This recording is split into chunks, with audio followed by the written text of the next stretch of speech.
ಬಿಜೆಪಿಯಲ್ಲಿ ಪರಿಷತ್ ಚುನಾವಣೆಯಲ್ಲಿ ಆದಂತ ಅಡ್ಡ ಮತದಾನ ಇದರ ಬಗ್ಗೆ ಈಗ ವರದಿ ಸಲ್ಲಿಕೆ ಆಗಿದೆ.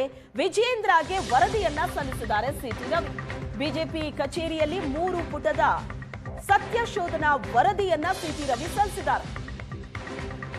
ಆದರೆ ವಿಜೇಂದ್ರ ಅವರಿಗೆ ಸಲ್ಲಿಸಿರುವಂತ ಈ ವರದಿಯಲ್ಲಿ ಯಾವುದೇ ಶಾಸಕರ ಹೆಸರಿಲ್ಲ.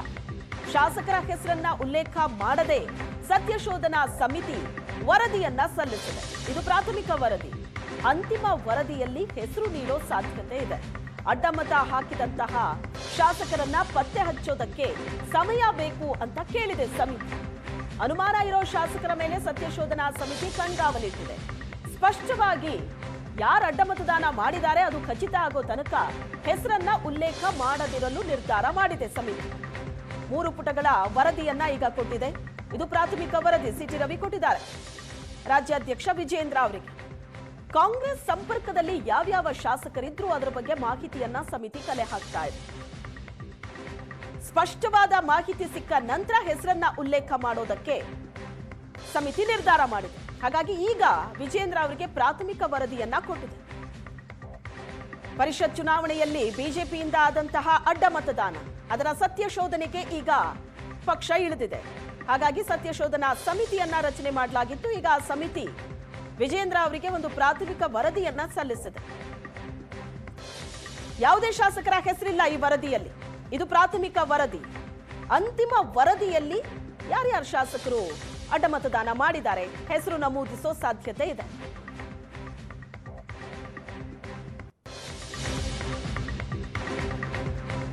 ಬಿಜೆಪಿ ರಾಜ್ಯಾಧ್ಯಕ್ಷರಿಗೆ ಸಲ್ಲಿಕೆ ಆದಂತ ಸತ್ಯಶೋಧನಾ ವರದಿ ಏನಿದೆ ಅದರಲ್ಲಿ ಏನೇನಿದೆ? ಏಷ್ಯಾನೆಟ್ ಸುವರ್ಣ ನ್ಯೂಸ್ನಲ್ಲಿ ಬಿಜೆಪಿ ಸತ್ಯಶೋಧನಾ ವರದಿಯ ಅಂಶಗಳು.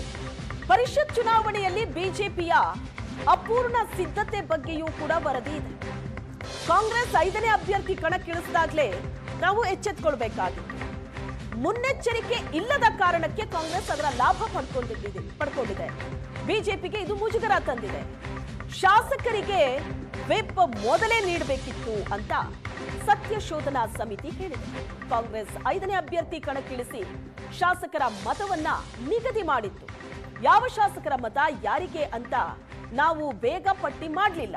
ಪರಿಷತ್ ಚುನಾವಣೆಯಲ್ಲಿ ಬಿಜೆಪಿ ರೆಡಿಯಾಗಿರಲಿಲ್ಲ ಅಂತ ವರದಿಯಲ್ಲಿ ಉಲ್ಲೇಖ ಇದೆ.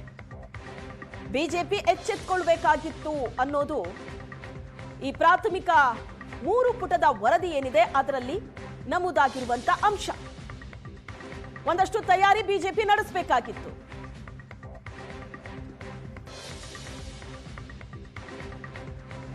ಇನ್ನು ಕಾಂಗ್ರೆಸ್ಸಿನ ಪರವಾಗಿ ಮತ ಹಾಕಿದಂತಹ ಶಂಕಿತ ಶಾಸಕರ ಜೊತೆ ಮಾತಾಡಿದ್ದೀವಿ. ಜೆಡಿಎಸ್ನಿಂದ 8 ಮತ್ತು ಬಿಜೆಪಿಯಿಂದ 4 ಶಾಸಕರು ಅಡ್ಡ ಮತದಾನ ಮಾಡಿದ್ದಾರೆ. ವಿಜೇಂದ್ರಗೆ ಅಡ್ಡ ಮತದಾನದ ವರದಿ ಸಲ್ಲಿಕೆಯ ನಂತರ ಸಿಟಿ ರವಿ ಹೇಳಿಕೆ ಕೊಟ್ಟಿದ್ದಾರೆ. ಅನೈತಿಕ ಮಾರ್ಗದಿಂದ ನಮ್ಮ ಶಾಸಕರಿಂದ ಅಡ್ಡ ಮತ ಹಾಕಿಸಿದ್ದಾರೆ. 2 ಪಕ್ಷಗಳ ನಾಯಕರ ಜೊತೆ ಚರ್ಚಿಸಿ ಸಾಂದರ್ಭಿಕ ಸಾಕ್ಷಿ ಪರಿಗಣಿಸಿ ಮುಂದಿನ ವರದಿ ಬಗ್ಗೆ ರಾಜ್ಯಾಧ್ಯಕ್ಷರು ತೀರ್ಮಾನಿಸುತ್ತಾರೆ ಅಂತ ಸಿಟಿ ರವಿ ಹೇಳಿದ್ದಾರೆ.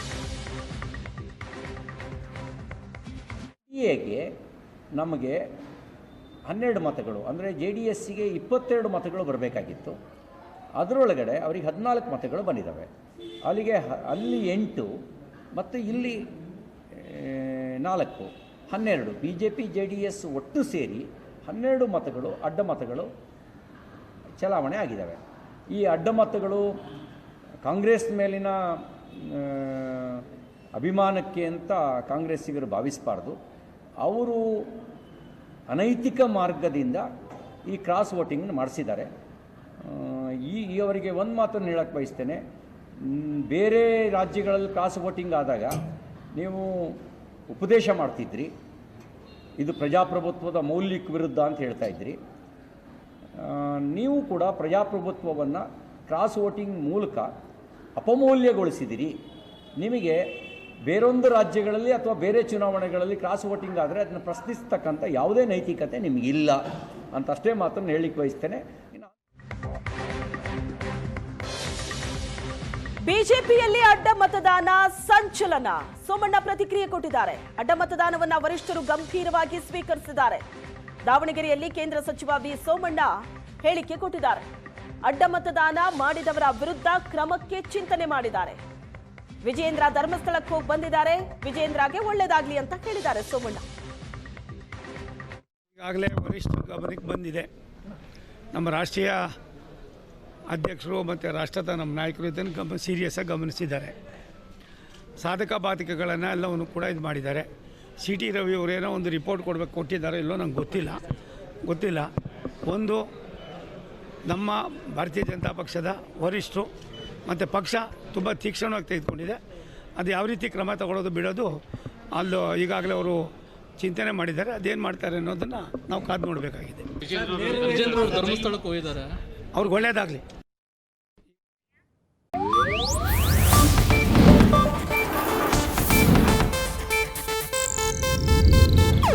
ಇದು ಏಷ್ಯಾನೆಟ್ ನ್ಯೂಸ್ ನೆಟ್ವರ್ಕ್ ಪ್ರಸ್ತುತಿ.